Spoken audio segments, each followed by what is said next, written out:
விரைவில் வானிலையில் பொறுத்தவரை அதிரடி மாற்றங்கள் ஏற்பட போகிறது. எந்தெந்த மாவட்டத்தில் அதிக பனிப்பொழிவு, எங்கெல்லாம் அதிக வெப்பநிலை, மறுபடியும் மழை வாய்ப்புகள் தமிழ்நாட்டில் எப்போ வரும் அப்படிங்கிற தகவலையும் மிக தெளிவாக நம்ம பார்க்க போகிறோம். நீங்கள் எல்லாருமே மறக்காமல் ஒரு லைக் பண்ணுங்கள். சப்ஸ்கிரைப்லாம் பண்ணாதவங்க கொஞ்சம் சப்ஸ்கிரைப் பண்ணி வச்சுக்கோங்க. அப்போ தான் அடுத்து வரக்கூடிய நாட்களில் மழையிலேருந்து நம்ம தப்பிக்க முடியும். மறுபடியும் மழை வருமா, அதற்கான வாய்ப்பு இருக்கா அப்படின்னா கண்டிப்பாக இருக்குது. அதுக்காக தான் இப்போ மிக விரிவான வானிலை அறிக்கை நம்ம சொல்ல போகிறோம். அதனால் எங்கெல்லாம் பனிப்பொழிவு, வெயிலுடைய தாக்கம் எங்கே இருக்கும், கோடை காலம் எப்பொழுது தொடங்கும், மழை வாய்ப்புகள் இந்த மார்ச் மாதத்தில் சில நாட்களுக்கு மிதமான மழை பொழிவுகள் வரப்போகிறது, எந்தெந்த மாவட்டங்கள் அப்படிங்கிறதையும் மிக தெளிவாக நம்ம பார்த்து தெரிந்து கொள்ளலாம். மற்றவர்களுக்கு தெரியப்படுத்த மறக்காம ஷேர் பண்ணுங்க. அநேகர் அவங்களும் பயன்பெற்று கொள்ளட்டும். கடந்த 24 மணி நேரத்தில் தமிழ்நாட்டில் அநேக மாவட்டங்களில் இயல்பை ஒட்டிய வெப்பநிலை அப்படிங்கிறது பதிவாகியிருக்கு. பொதுவா நமக்கு பிப்ரவரி மாதத்துல இயல்பான வெப்பநிலை தான் பதிவாகும். ஆனா, இந்த வருஷம் பிப்ரவரி மாதத்திலேயே அதிகபட்ச வெப்பநிலை இயல்பிலிருந்து கூடுதலான வெப்பநிலையெல்லாம் பதிவானத பார்த்தோம். அடுத்து வரக்கூடிய நாட்களுக்கும் அப்படிப்பட்ட ஒரு வெயிலுடைய தாக்கம் தமிழ்நாட்டில அதிகரிக்கப் போகிறது.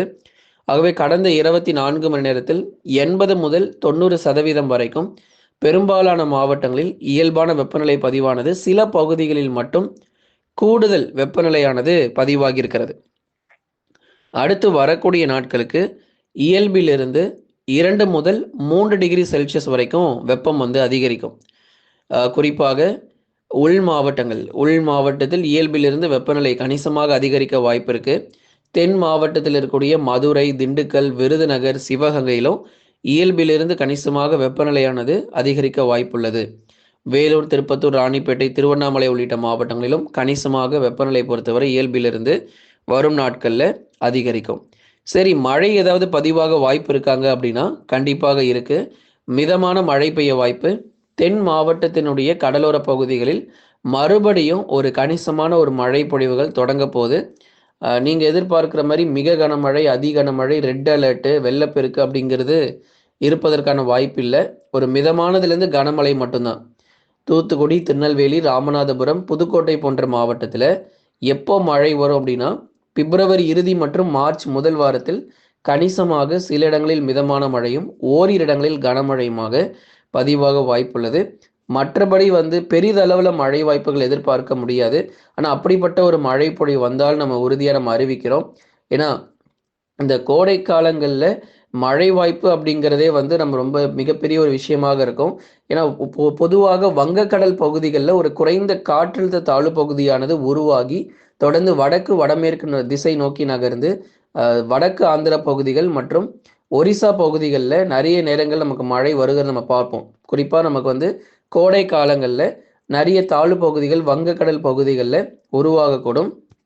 அப்போது அந்த தாழ்வு பகுதிகள் தமிழகத்தை ஒட்டி நெருங்கி நமக்கு மழை ஒரு சில வருடங்கள் நம்ம பார்த்துருக்குறோம். ஒரு வங்கக்கடல் பகுதிகளில் ஒரு தாழ்வு பகுதி உருவாகி தமிழகத்தை ஒட்டி நிறைய மாவட்டங்களில் மழை கொடுத்துருக்கு. கடலோர மாவட்டங்கள் முழுவதுமாக மழை வந்ததெல்லாம் பார்த்தோம்.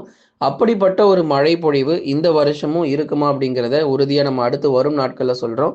ஆனால் மார்ச் மாதங்கள் பொறுத்த வரைக்கும் முதல் வாரங்களில் மிதமான மழை தென் மாவட்டத்தினுடைய கடலோர பகுதிகளில் மட்டும் எதிர்பாருங்க. மார்ச் முதல் வாரத்தில் சில இடங்களில் மழையானது பதிவாகிறதுக்கான வாய்ப்புகள் இருந்தாலும் வெயில் குறைய வாய்ப்பே இருக்காது. ஏன்னா இப்போ நமக்கு எப்படி நமக்கு அதிகபட்ச வெப்பநிலை உங்களுக்கு நம்ம சொல்லிக்கிட்டே இருக்கிறோமோ, மார்ச் மாதத்திலும் தொடர்ந்து வெயிலுடைய தாக்கம் பகல் நேரங்களில் அதிகமாக தான் இருக்கும். இதை சொல்லக்கூடிய இந்த மழை வாய்ப்புமே கூட மாலை அல்லது இரவு நேரங்களில் தான். பிப்ரவரி இறுதி மற்றும் மார்ச் முதல் வாரங்களில் மாலை அல்லது இரவு நேரத்தில் மட்டும் மழை எதிர்பார்ப்புகள் இருக்கு. மற்றபடி பகல் நேரங்களில் வெயில் தொடர்ந்து பதிவாகும். தற்போதைக்கு வங்கக்கடலில் குறைந்த தாழ்வு பகுதி உருவாகிறதுக்கான வாய்ப்பு இல்லை. அதுதான் நம்ம சொல்லிட்டு இருந்தோம். இப்போதைக்கு வங்கக்கடல் பகுதிகளில் குறைந்த தாழ்வு பகுதிகள் உருவாக வாய்ப்பு இல்லை. ஆனால் உருவாகும் பட்சத்தில் இந்த மார்ச் மாதங்களில் நம்ம பார்க்க முடியும். நிறைய ஒரு தாழ்வு பகுதிகள்லாம் வங்கக்கடல் பகுதிகளில் உருவாகும். அதன் காரணமாக தமிழ்நாட்டில் ஏதேனும் மழை வர வாய்ப்பு இருக்கா அப்படிங்கிறதையும் இனி வரும் நாட்களில் நம்ம தொடர்ந்து தெரிஞ்சுக்கலாம். தென்மேற்கு பருவமழை தொடங்கும் பொழுது தமிழ்நாடு முழுவதுமாகவே கனமழை தீவிரம் அதிகரிக்கும். ஏன்னா பொதுவாக நமக்கு தென்மேற்கு பருவமழை தொடங்கிய பிறகுதான் முதல் கட்டமாக கேரள பகுதிகளில் தென்மேற்கு பருவமழை தொடங்கும். அதன் பிறகு கர்நாடகா மற்றும் மகாராஷ்டிரா மாநிலங்களில் படிப்படியாக இந்த தென்மேற்கு பருவமழை இனி வரும் நாட்களில் தொடங்குவதை நம்ம பார்ப்போம். இந்த தென்மேற்கு பருவமழை தொடங்கும் போது மேற்கு தொடர்ச்சி மலையொட்டிய மாவட்டத்தில் மிகச் சிறப்பான மழை பொழிவு பதிவாக ஆரம்பிச்சிடும். நீலகிரி, கோயம்புத்தூர், தேனி, தென்காசிலாம் தயாராகிக்கோங்க. ஏன்னா உங்களுக்கு தான் அடுத்த மழை பொழிவு. இதுவரைக்கும் வடகிழக்கு பருவமழை சென்னை, திருவள்ளூர், காஞ்சிபுரம், செங்கல்பட்டுன்னு சொல்லிக்கிட்டு இருந்தோம். இப்போ இனி வரும் நாட்களில் கோயம்புத்தூர், நீலகிரி, தேனி, தென்காசியை தான் நம்ம அதிகமாக சொல்ல போகிறோம். ஏன்னா இந்த பகுதிகளுக்கு மிகச்சிறப்பான மழை வாய்ப்புகள் மே மாதத்திலிருந்து படிப்படியாக நமக்கு அதிகரிக்க ஆரம்பிச்சிடும். ஜூன், ஜூலை மற்றும் ஆகஸ்ட் மாதங்களில் கடுமையான வெள்ளப்பெருக்கு ஏற்படும் அளவிற்கு மழை பொழிவுகளும் இந்த மேற்கு தொடர்ச்சி மலையொட்டிய மாவட்டத்தில் அதிகமாக காத்திருக்கிறது. ஆகவே இந்த வருஷமும் வழக்கம் போல் நிலச்சரிவுகள் அதே மாதிரி வெள்ளப்பெருக்கு அப்படிங்கிறது மேற்கு தொடர்ச்சியில் எதிர்பார்க்கலாம். குறிப்பாக அந்த நீலகிரி மாவட்டம், குந்தா, அவலாஞ்சி இங்கே இருக்கிறவங்கலாம் தயவு செய்து எச்சரிக்கையாயிருங்க. இப்போதைக்கு நமக்கு மழை வாய்ப்பு இல்லை. ஆனால் வரக்கூடிய தென்மேற்கு பருவமழை மிகவும் சற்று மோசமாக இருக்கும் நீலகிரி மாவட்டத்தில். கண்டிப்பாக அந்த நாட்கள் நெருங்கும் பொழுது உங்களுக்கு தொடர்ந்து எச்சரிப்புகள் அதிகமாக கொடுக்கப்படும். தற்போதைய நிலவரப்படி மழை வாய்ப்புகள் தமிழ்நாடு முழுவதும் மிக குறைவாக இருக்கிறது. பனிப்பொழிவுகள் அதை தொடர்ந்து பனிப்பொழிவுகளும் தொடர்ந்து அதிகரிக்கும். அதிகாலை நேரங்களில் பிப்ரவரி இறுதி வரைக்கும் பனிப்பொழிவு குறைய வாய்ப்பில்லை. தீவிரமாகும் பனிப்பொழிவு குறித்து நம்ம பார்த்துட்டு இருக்கிறோம். வட தமிழக உள் மாவட்டங்கள் வேலூர், திருப்பத்தூர், ராணிப்பேட்டை, திருவண்ணாமலை, சேலம், நாமக்கல், கரூர், திருப்பூர், ஈரோடு உள்ளிட்ட மாவட்டங்களில் அதிகாலை நேர பனிப்பொழிவுகள் தொடர்ந்து 16 டிகிரி செல்சியஸ் 16 அல்லது 17 டிகிரி செல்சியஸ் முதல் 19 டிகிரி செல்சியஸ் வரைக்கும் உள் மாவட்டத்தில் அதிகாலை நேரங்களில் அந்த வெப்பநிலையானது பதிவாக வாய்ப்புகள் இருக்குது. அதனால் உள் மாவட்டத்தில் இருக்கிறவங்க கொஞ்சம் அதிகாலை நேரத்தில் கூட நமக்கு பனிப்பொழிவுகள் தொடர்ந்து அதிகமாக இருக்கும். அதே நேரங்களில் பகல் நேர வெப்பநிலையும் நமக்கு ரொம்ப தீவிரமாக இருக்கிறதுனால எச்சரிக்கையாக இருங்க. பெரும்பாலும் பகல் 12 மணி முதல் 3 மணி வரை பெரும்பாலும் வெளியே செல்கிறத தவிர்த்து கொள்ளுங்க. ஏன்னா நிறைய இடங்களில் நமக்கு வெப்பநிலை தொடர்ந்து இனி வரும் நாட்கள் அதிகரிக்கும்ங்கிறதுனால பகல் நேரங்களில் வெளியே செல்கிறத தவிர்த்து கொள்வது ரொம்ப நல்லது. சென்னை மற்றும் புறநகர் பகுதிகளுக்கான வானிலை அறிவிப்புகள். நமக்கு சென்னை பொறுத்த வரைக்கும் எந்த பிரச்சனையும் இல்லைங்க. சென்னையானது நமக்கு இயல்பான ஒரு வெப்பநிலை தான் நமக்கு பதிவாகிட்டு இருக்கு. 33 டிகிரி செல்சியஸ் வரைக்கும் வெப்பநிலை பதிவாயிட்டு இருக்கு சென்னையில். அதிகாலை நேரங்களில் லேசான ஒரு பனிப்பொழிவு இருக்கும். மற்றபடி பெரிதளவில் எதுவும் மாற்றங்கள் கிடையாது. மழை வாய்ப்புகளும் தீவிரமாக வாய்ப்பு இல்லாத ஒரு சூழ்நிலை. மார்ச் இறுதியில் நமக்கு மழை பொழிவுகள் மற்றும் தாழ்வு பகுதிகள் உருவாகுமா அப்படிங்கிறதையும் கேட்டிருக்கீங்க. அதே மாதிரி பிப்ரவரி மாத இறுதியிலையும் நம்ம மழை வாய்ப்புகள் பற்றி நம்ம சொல்லியிருக்கிறோம். மார்ச் முதல் வாரங்களிலும் வரக்கூடிய அந்த கணிசமான மழை பொழிவும் தென் மாவட்டத்திற்கு சாதகமாக இருக்குது. மார்ச் முதல் வாரத்தில் வரக்கூடிய மழை பொழிவு தென் மாவட்டத்தினுடைய கடலோர பகுதிகளுக்கு சாதகமாக இருக்கிறது. ஆனால் வட தமிழ்நாடோ தொடர்ந்து வறண்ட வானிலையே காணப்படும். அதிகாலையில் மட்டும் பனிப்பொழிவு தொடர்ந்து லேசான பனிப்பொழிவாக இருக்கக்கூடும். ஆகவே தொடர்ந்து இப்படிப்பட்ட வானிலை தான் நம்ம தமிழ்நாட்டில் தொடர்ந்து இருக்க போது. தயவு செய்து எச்சரிக்கையாக இருந்துக்கோங்க.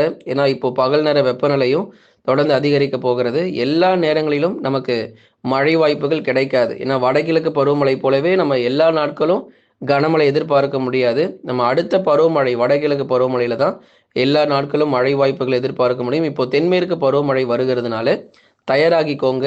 குறிப்பாக மகாராஷ்டிரா, கேரளா மற்றும் கர்நாடகா மாநிலங்களில் கூடுதல் மழை வாய்ப்பு இந்த வருஷம் உறுதியாகி இருக்கிறது. அதே மாதிரி இந்த பருவமழை தென்மேற்கு பருவமழை தொடங்குறதுக்கு முன்னாடி வட இந்திய பகுதிகளில் 50 டிகிரி செல்சியஸ் வரைக்கும் வெப்பநிலை உறுதியாக பதிவாகும். குஜராத், ராஜஸ்தான் இது போன்ற மாநிலங்கள்ல ரொம்ப எச்சரிக்கையாக இருக்கணும். கோடை காலங்களில் 47 டிகிரி செல்சியஸ் முதல் 50 டிகிரி செல்சியஸ் வரைக்கும் இந்த வருஷம் அக்னி நட்சத்திர காலகட்டங்கள், அதாவது மே மாதங்கள் மற்றும் ஏப்ரல் மாதங்களில் மிகவும் ஒரு மோசமான ஒரு வெப்பநிலை வட இந்தியாவில் பதிவாகும். அதைத் தொடர்ந்து வட இந்தியாவில் இருக்கக்கூடிய மற்ற மாநிலங்களிலும் மிக கடுமையான வெப்ப அலையானது வீச போகிறது. நண்பர்களே, நீங்கள் மறக்காமல் லைக் பண்ணுங்கள், சப்ஸ்கிரைப் பண்ணி தொடர்ந்து சப்போர்ட் பண்ணுங்கள். துல்லியமான வானிலை அறிக்கையை பெற்றுக்கொள்ளுங்கள்.